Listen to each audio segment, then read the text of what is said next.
सॼी दुनिया में कोरोना वायरस सबब मौत जा हाञा जारी आहिनि। वायरस सबब 210 मुल्कनि में 1 लख खां वधीक हयातियूं खसींदे 17 लख खां वधीक माण्हुनि खे वकिड़े वरितो।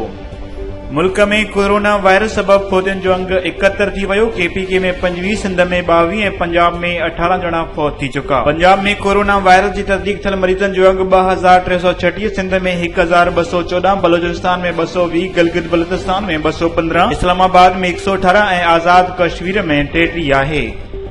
भारत सरहदी बंदगड़ीअ खां न मुड़ियो। LOC वटि बिना जवाज़ फायरिंग, 4 ॼणा ज़ख़्मी। पाक फ़ौज जवाबी कार्रवाई कंदे दुश्मन खे ख़ामोश कराए छॾियो।